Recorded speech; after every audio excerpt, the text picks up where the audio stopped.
नमस्कार दोस्तों, एक बार फिर से आप सभी का स्वागत है आप अपने चैनल क्लास वारिस के यूट्यूब प्लेटफॉर्म पे। तो हमने पिछले वीडियो में जो हमारी क्लास थी 20वीं हमारी क्लास थी उसमें हमने इसका फर्स्ट पार्ट देख लिया था, जो शिफ्ट 1 का पेपर था और जिसमें हमने कितने क्वेश्चन अटैम्प्ट किए थे, तो टोटल 41 क्वेश्चन अटैम्प्ट किए थे। आज हम 42 नंबर से क्वेश्चन अटैम्प्ट करेंगे, जो कि आपका सेकंड शिफ्ट से पूछा गया है, जो कि आपका सेकंड शिफ्ट वाला क्वेश्चन है, जिसमें इस मॉडल पेपर में हमारे टोटल 100 क्वेश्चन थे, जिसमें हमने 41 क्वेश्चन पहले देख लिया था और आज हम 42 नंबर से शुरू करने वाले हैं। तो यकीन मानिए कि अगर आप ये विद्या के 45 प्लस आपके जो प्रैक्टिस सेट हैं मॉडल पेपर वो आप लगा लेते हैं, तो आप कोई भी एग्ज़ाम हो आप हिंदी में एक अच्छा स्कोर ला सकते हैं। तो चलिए आज का टेस्ट शुरू करते हैं। और अगर चैनल पर नए हैं तो चैनल को सब्सक्राइब करके बेल आइकन को दबा दें और इसी तरह का वीडियो पाने के लिए। तो चलिए आज का टेस्ट शुरू करते हैं। और आपका ये मॉडल पेपर आप देखिए कौन सा है, यूपी ट्रिपल एससी सम्मिलित ग्राम विकास अधिकारी एवं ग्राम विकास अधिकारी और समाज कल्याण पर्यवेक्षक, जो आपका भर्ती परीक्षा 2018 का हुआ था, जो आपका 22/12/2018 का मॉडल पेपर है।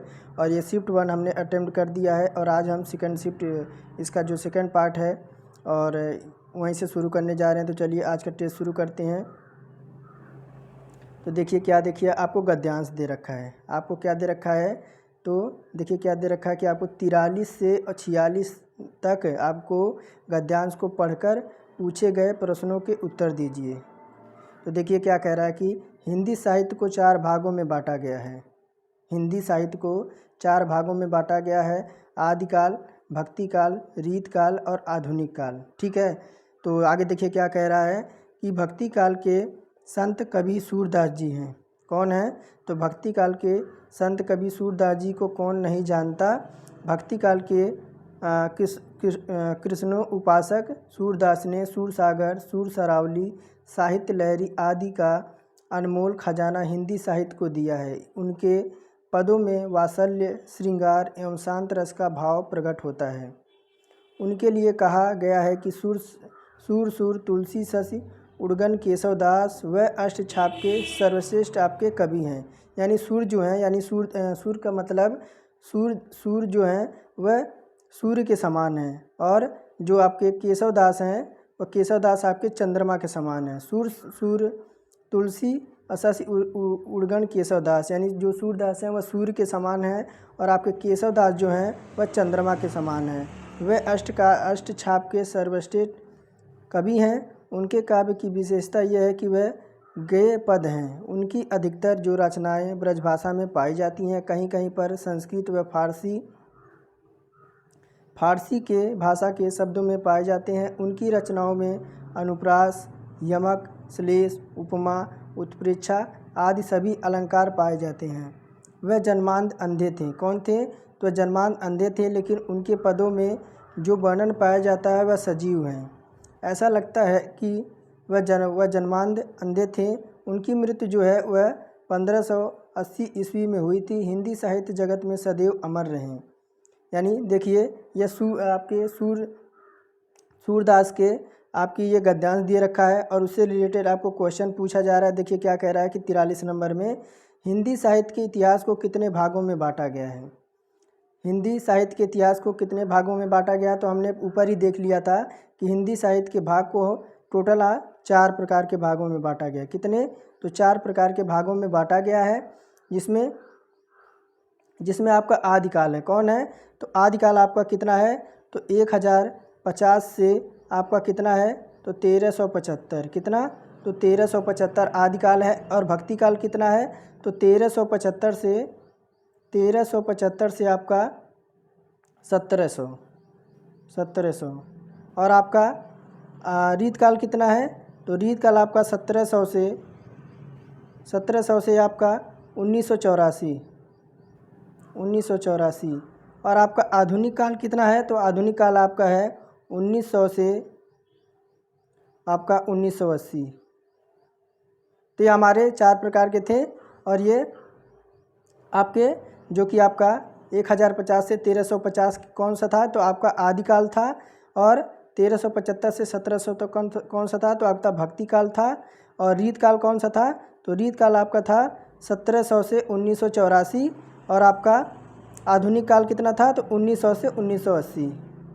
तो उम्मीद करता हूँ आपको पसंद आया होगा और समझ भी आ रहा होगा। तो चलिए आगे बढ़ते हैं कि देखिए सूरदास जी कौन से काल के संत कवि हैं। सूरदास जी कौन से काल के आपके संत कवि हैं? तो सूरदास जी आपके भक्ति काल के कवि हैं। कौन से? तो भक्ति काल के कवि हैं, आदि कवि जैसे। और निम्नलिखित रचनाओं में कौन सी रचना सूरदास जी की नहीं है? सूरदास की कौन सी रचना नहीं है? तो सूरदास की जो आपकी जो रचना नहीं हो रामायणी। रामायणी किसकी है? तो रामायणी आपकी कबीर की है। किसकी? तो साखी शब्द रामायणी ये आपकी कबीर दास की है। बाकी सुर सरावली, साहित्य लहरी और सुर सागर ये किसके हैं? तो ये आपके सूरदास जी के हैं।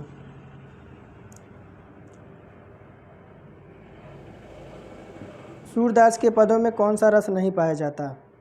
सूरदास जी के पदों में कौन सा रस नहीं पाया जाता? तो कौन सा नहीं पाया जाता है? तो भयानक रस। भयानक रस सूरदास जी के पदों में नहीं पाया जाता है, बल्कि आपके श्रृंगार रस और वात्सल्य रस और आपका शांत रस ये आपके सूरदास जी के रचनाओं में आपका पाया जाता है। आधे अधूरे किस विद्या की रचना है? आधे अधूरे किस विद्या की रचना है? तो आधे अधूरे जो आपकी विद्या की रचना है वह नाटक है। क्या है? तो आधे अधूरे जो विद्या की रचना है वह आपका नाटक है, जो कि आपका किसका है? तो मोहन राकेश का। किसका? तो मोहन राकेश का। जिसे इनका और भी नाटक है, जैसे पैर तले जमीन, आषाढ़ के दिन, लहरों का राजहंस। और जयद्रथ वध किसकी रचना है? जयद्रथ वध जो आपकी कहानी है वह किसकी रचना है? तो ये जो है आपकी मैथिली शरण गुप्त की। किसकी? तो मैथिली शरण गुप्त की है। जयद्रथ वध आपकी मैथिली शरण गुप्त की रचना है। इनकी अन्य रचनाएं हैं जैसे आपकी रंग में भंग, किसान, विकट भट्ट, गुरुकुल, साकेत, भारत भारती, झंकार, द्वापर, जय भारत और पंचवटी। ये हमारे मैथिली शरण गुप्त की आपकी रचनाएं हैं।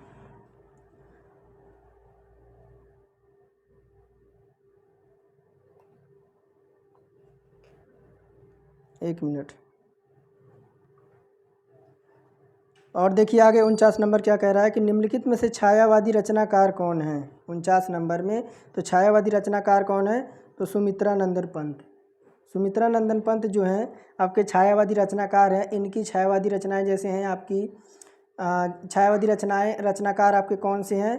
तो आपके छायावादी रचनाकार आपके जयशंकर प्रसाद हो गए, महादेवी वर्मा हुई, और आपके सूर्यकांत त्रिपाठी निराला जी हो गए, सिया राम शरण हो गए, माखनलाल चतुर्वेदी हो गए, बालकृष्ण शर्मा हो गए, नवीन नागार्जुन हो गए। ये सारे आपके छायावादी रचनाकार हैं। हिंदी साहित्य को कितने कालखंडों में विभक्त किया गया है? हिंदी साहित्य काल को आपको 4 भागों में आपका कालखंडों में विभक्त किया गया है, जिसमें आपका आदिकाल, भक्ति काल, रीत काल और आधुनिक काल। और देखिए आपको फिर एक गद्यांश दे रखा है कि आपको 51 से 54 तक पढ़ना है और नीचे दिए गद्यांश को पढ़कर पूछे गए प्रश्नों के उत्तर देना है। अपने प्रियजनों से रहित राज्य किस काम का? अपने प्रियजनों से रहित राज्य किस काम का? प्यारी मनुष्य जाति का सुख ही जगत के मंगल को मूल साधन है। बिना उसके सुख के अन्य सारे उपाय निष्फल हैं। धन की पूजा से ऐश्वर्य, तेज, बल और पराक्रम नहीं होगा। चैतन्य आत्मा की पूजा से ही वह पदार्थ प्राप्त होते हैं जो चैतन्य पूजा से ही मनुष्य का कल्याण हो सकता है। समाज का पालन करने वाले दूध की धारा जब मनुष्य की प्रेम हृदय, निष्कपट मन और मित्रतापूर्ण नेत्रों से निकलकर आपकी बहती है, वह जगत में सुख के खेतों को हरा भरा और प्रफुल्लित करती है और वही उनमें फल भी लगती है। तो ये तो हमारे गद्यांश थे और इसके हम ऑप्शन देखते हैं। देखिए क्या दे रखा है कि किससे रहित राज्य किस काम का है? किससे रहित राज्य किस काम का है? तो गद्यांश के अनुसार प्रियजनों से। क्या? तो प्रियजनों से। और जगत का अर्थ क्या है? जगत का अर्थ क्या है? तो जगत का अर्थ है आपका संसार। और निष्फल का आशय क्या है? निष्फल का आशय आपका क्या है? तो निष्फल का आशय आपका व्यर्थ है। सुख सुख के खेत को हरा भरा और प्रफुल्लित करने का अर्थ है। सुख के खेत को हरा भरा और प्रफुल्लित करने का अर्थ क्या है? तो क्या है? जीवन को सुखमय बनाना। क्या? तो जीवन को सुखमय बनाना। ये हमें क्या करना है? तो हमें ये गद्यांश के अनुसार, जो कि आपका 51 से 56 तक दे रखा, तो ये हमें गद्यांश तक हमें बताना है। गद्यांश के अनुसार हमें बताना है। आगे देखिए क्या कह रहा है कि निम्न में दीर्घ स्वर है। निम्न में दीर्घ स्वर कौन सा है?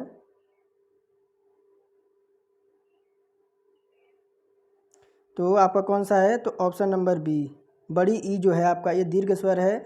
बाकी आपके ये हो गया, ये हो गया, छोटा ए और ये ए दे रखा है, ये आपके संयुक्त स्वर हैं। कौन से?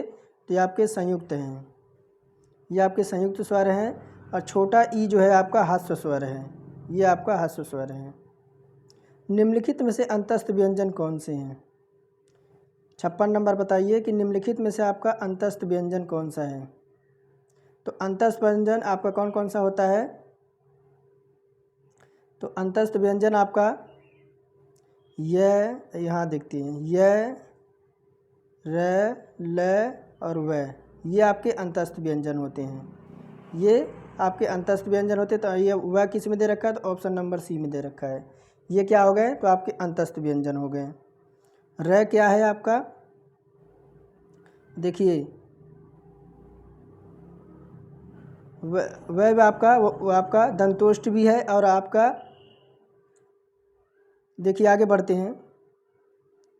57 नंबर क्या कह रहा है कि निम्न में अल्प प्राण व्यंजन कौन सा है? निम्न में अल्प प्राण व्यंजन कौन सा है? तो अल्प प्राण व्यंजन कौन सा है? तो आपका ग, ग आपका अल्प प्राण व्यंजन है। प्राणोत्तों के आधार पे वर्ण दो प्रकार के होते हैं, एक आपका अल्प प्राण होता है, एक आपका महाप्राण होता है। निम्न में घोष वर्ण कौन सा है? घोष वर्ण आपको बताना है कि निम्न में आपका घोष वर्ण कौन सा है। 58 में तो कौन सा? तो जय, जय आपका घोष वर्ण है। कैसे?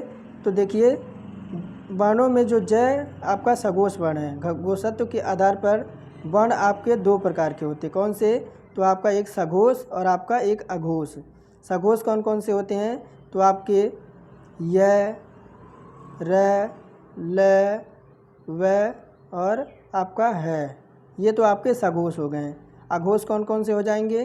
तो आपके देखिए अघोष आपके हो जाएंगे स, षटकुड़ वाला और ये सलगम वाला स, ये आपके अघोष हो जाएंगे। आगे बढ़ते हैं 59 नंबर की ओर कि निम्न में ओष्ठ वर्ण कौन सा है? ओष्ठ वर्ण बताना है 59 नंबर में। तो ओष्ठ वर्ण कौन सा हो जाएगा? तो ऑप्शन नंबर डी, ऊ जो है आपका, जब ऊ बोलेंगे तो आपका ओठ जो है वह गोल हो जाएंगे। कंठ कौन कौन से हैं?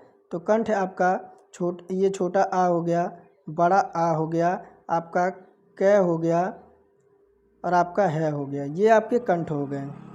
तालु कौन कौन से हो जाएंगे आपके? तालु तो आपकी छोटी ई और आपकी बड़ी ई और आपके च, ये आपके तालु हो गए। और आपके मूर्धा कौन से हो जाएंगे? तो मूर्धा में आपके ऋषि हो जाएगी और आपके ट वर्ग हो जाएंगे, आपका र हो गया। और आपका देखिए आगे क्या, ओष्ठ में क्या आ जाएगा? तो छोटा ऊ, बड़ा ऊ और प। और दंत में क्या हो जाएगा? तो त वर्ग। और नासिक में आपके कौन से हो जाएंगे? तो नासिक में अंक वाले ए हो गए, आपका ड हो गया और आपका इया हो गया, आपका न हो गया, मैं हो गया, ये आपके नासिक के आपके वर्ण हो जाएंगे। 60 नंबर देखिए कि निम्न में योग रूढ़ शब्द है। योग रूढ़ शब्द कौन सा है? तो ऑप्शन नंबर बी, कौन? जलज। जलज आपका योग रूढ़ शब्द है। योग रूढ़ शब्द को क्या होते हैं कि वे शब्द जो यौगिक आपके होते हैं लेकिन जिनका अर्थ आपके विशेष अर्थ आपका निकलता हो, अर्थात सामान्य अर्थ ना प्रकट होकर किसी अर्थ को प्रकट करते हों। जैसे आपके जलज, जल में उत्पन्न होने वाला जलज अर्थात कमल। और 61 नंबर की ओर बढ़ते, महाउत्सव का सही संधि विच्छेद क्या हो जाएगा? महाउत्सव, महाउत्सव का सही विच्छेद हो जाएगा आपका महा प्लस उत्सव, ऑप्शन नंबर सी। और 62 नंबर देखिए कि बैलगाड़ी में कौन सा समास है? बैलगाड़ी में कौन सा समास है? तो बैलगाड़ी में आपका तत्पुरुष समास है। तत्पुरुष समास कैसे? इस समास में पद का अथवा उत्तर पद के प्रधान होते हैं। जो आपके तत्पुरुष समास होता है इसमें आपका उत्तर पद प्रधान होता है, दोनों पद के बीच आपका कारक चिन्ह का लोप होता है। जैसे राजकुमार अर्थात राजा का कुमार, शोकग्रस्त शोक से ग्रस्त।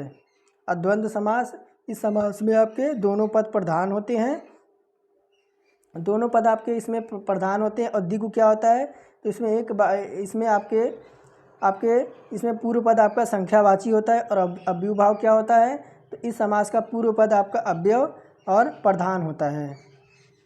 आगमन में कौन सा उपसर्ग है? 63 नंबर बताइए कि आगमन में आपका कौन सा उपसर्ग है।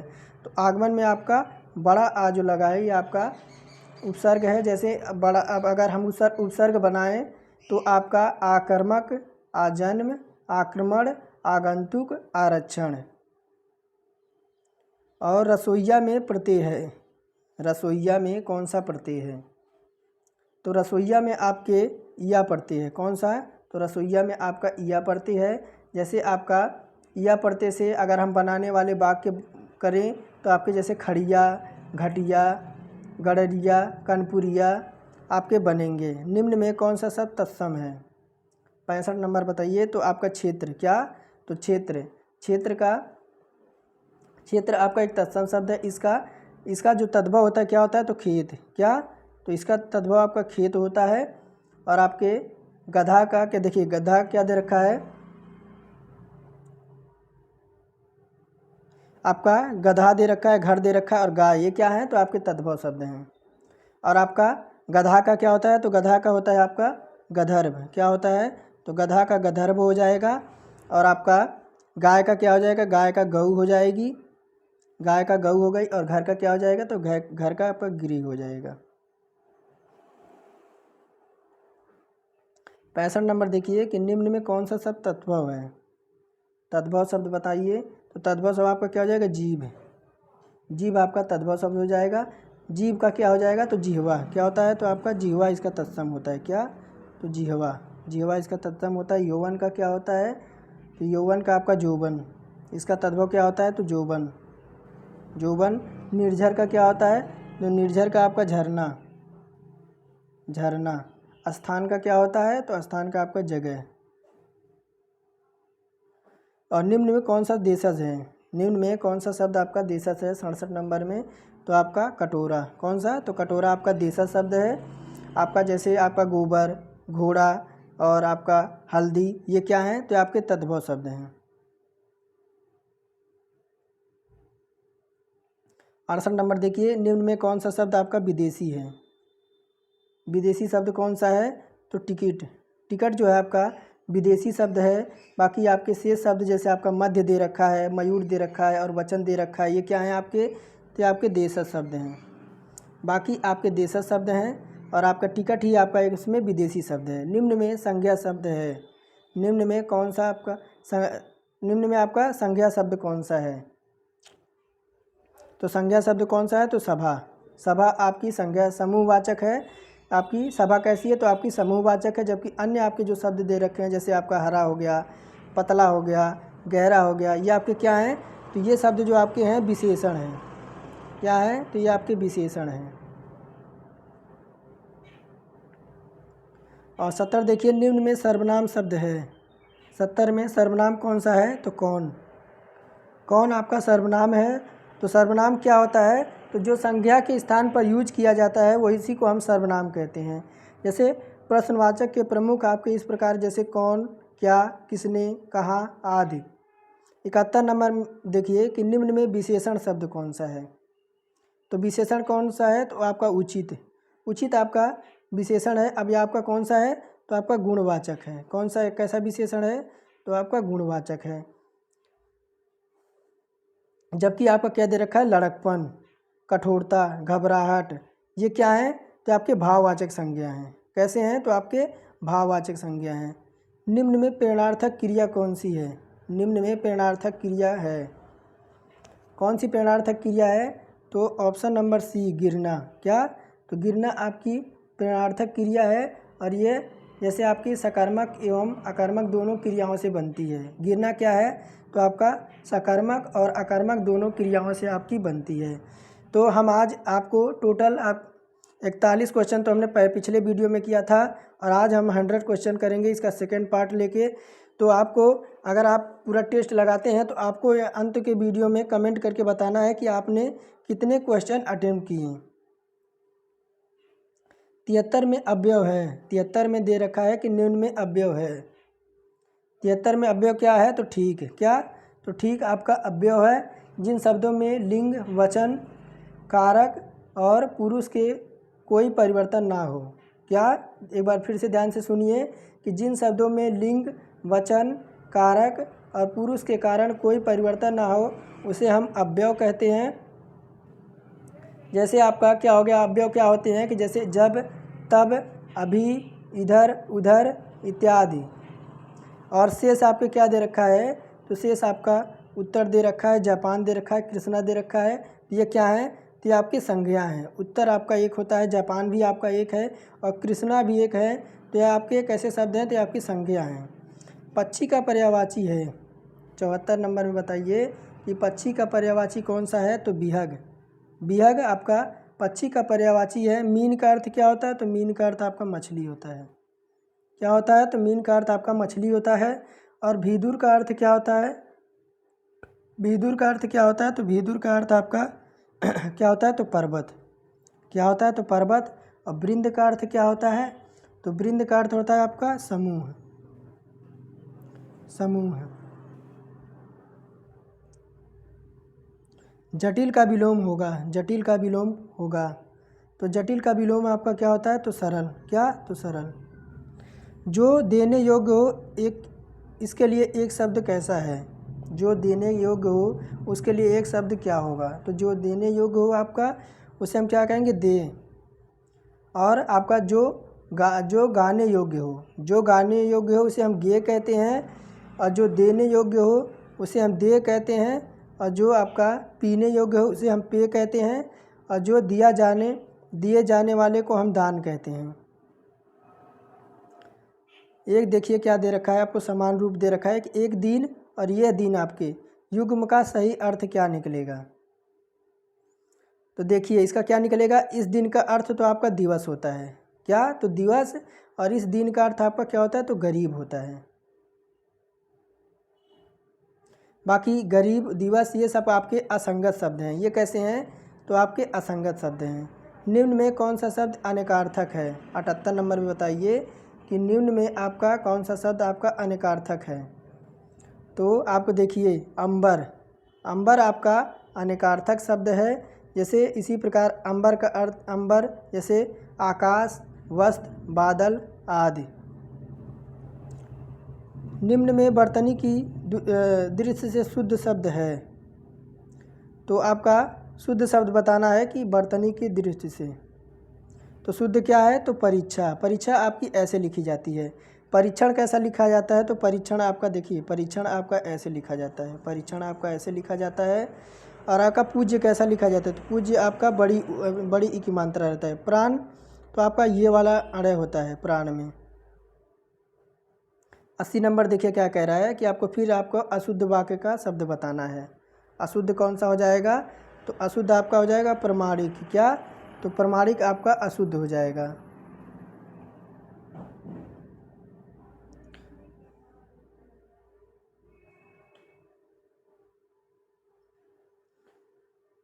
इक्यासी नंबर देखिए क्या कह रहा है कि निम्न में अधिकरण कारक प्रसर्ग कौन सा है?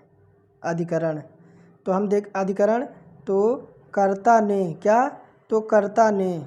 जब हम ऐसे बोलेंगे कर्ता ने कर्म को करण से के द्वारा संप्रदान के का लिए अपादान से अलगाव के लिए संबोधन का की रे और अधिकरण में पर और संबोधन के लिए हे, अरे, हाय आदि का यूज करते हैं।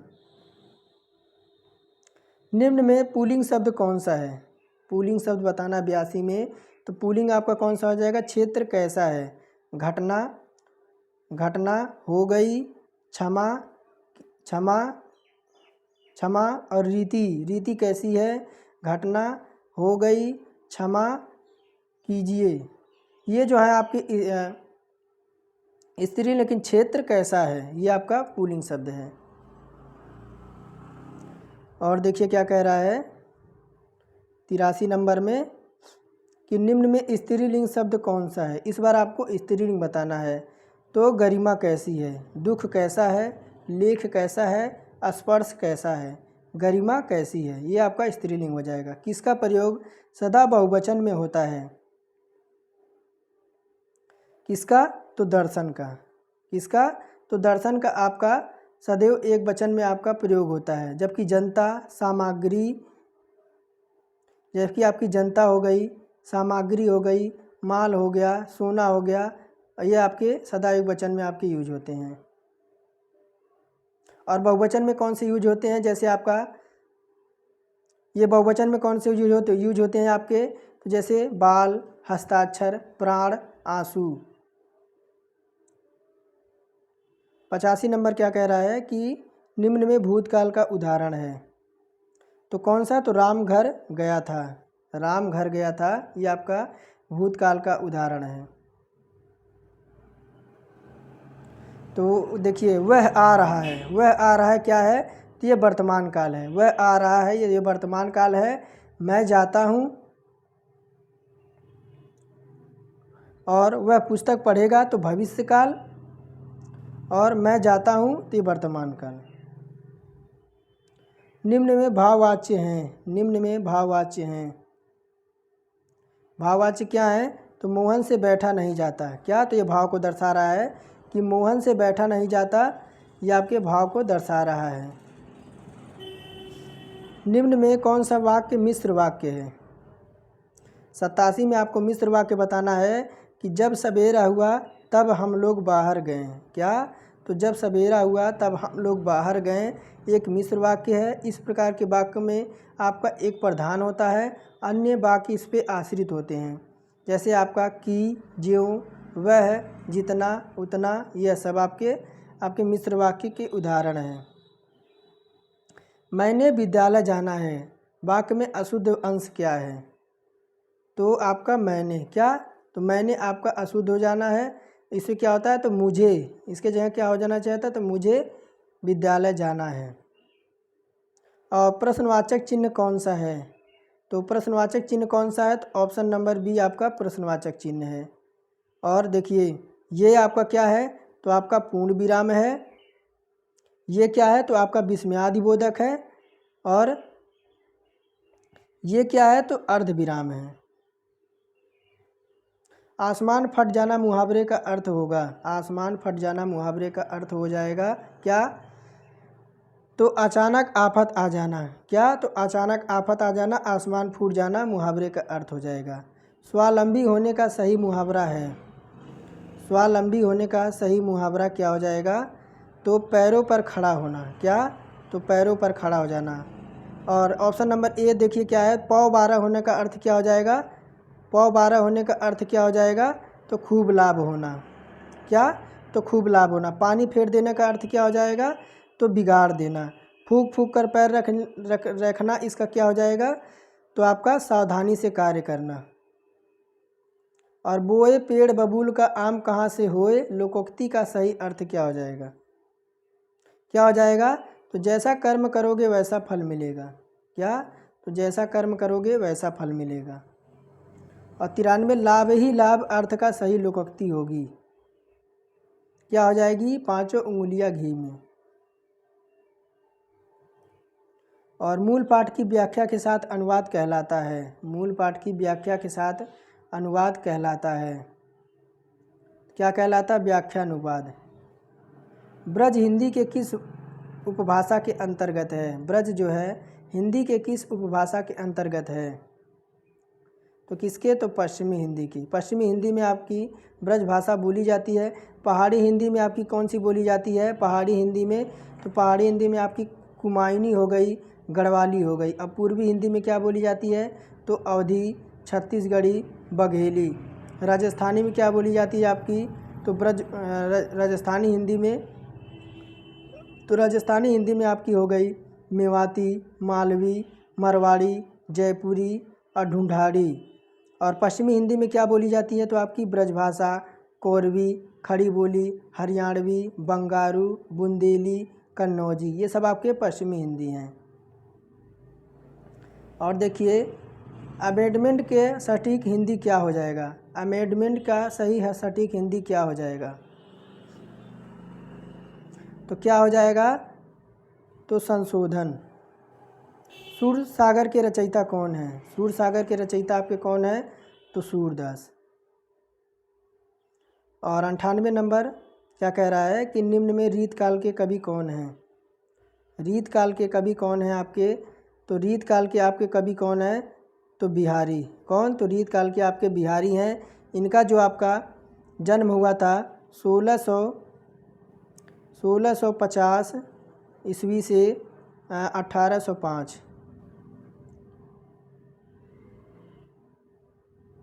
उसने कहा था कहानी के लेखक कौन हैं, उसने कहा था कहानी के लेखक कौन हैं, तो चंद्रधर शर्मा गुलेरी। कौन, तो चंद्रधर शर्मा गुलेरी इनकी रचनाएं हैं। और किशोरी लाल गोस्वामी की कौन सी रचनाएं हैं, तो आंसू, तितली, चंद्रगुप्त, कामायनी और ध्रुवस्वामिनी और कंकाल। और आपकी प्रेमचंद की कौन कौन सी है, तो प्रेमचंद की आपकी कफन, शांति, सदगति, शतरंज के खिलाड़ी, सवा शेर गेहूँ। और भगवान दास की कौन कौन सी हैं रचनाएं, तो लक्ष्मण रेखा, सीढ़ियाँ, सिला हुआ आदमी, सूर्यास्त से पहले। और आज का लास्ट क्वेश्चन देखिए, उर्वशी किसकी काव्य है, उर्वशी किसकी काव्य है, तो उर्वशी आपकी रामधारी सिंह दिनकर जी की। किसकी, तो रामधारी सिंह दिनकर जी की उर्वशी रचना है। और जयशंकर प्रसाद की कौन कौन सी है, तो कामायनी, ध्रुवस्वामिनी, कंकाल। और मैथिली शरण गुप्त जी की कौन कौन सी रचनाएं हैं, तो साकेत, यशोधरा, भारत भारती। और रामधारी सिंह दिनकर जी की कौन कौन सी रचनाएं हैं, तो आपकी रेणुका, हुंकार, उर्वशी और रश्मि रथी। और महादेवी वर्मा जी की कौन सी रचनाएं हैं, तो यामा, नीरजा, दीपशिखा। तो हमारे हमने आज 43 नंबर से टोटल हमने 100 क्वेश्चन अटेम्प्ट किए हैं, जो कि आपका यूपी 80 को छोड़िए आपका कोई भी एग्ज़ाम हो, RO का कोई भी एग्ज़ाम हो, जहाँ से भी हिंदी पूछी जाती है। और देखिए इस प्रैक्टिस सेट में आप ये देखिए कि आपको हर टॉपिक से आपको क्वेश्चन मिलेंगे, हर टॉपिक से आपको क्वेश्चन मिलेंगे, जो कि आपकी परीक्षा की दृष्टि से बेहद इम्पोर्टेंट है। तो चलिए आज का टेस्ट यहीं समाप्त करते हैं। अगर क्लास पसंद आई हो तो एक लाइक ज़रूर कर दीजिएगा, और चैनल पर नए हैं तो चैनल को सब्सक्राइब कर दीजिएगा। फिर मिलेंगे एक नेक्स्ट टेस्ट के साथ, फिर तब तक के लिए धन्यवाद। आप सभी का दिन शुभ हो।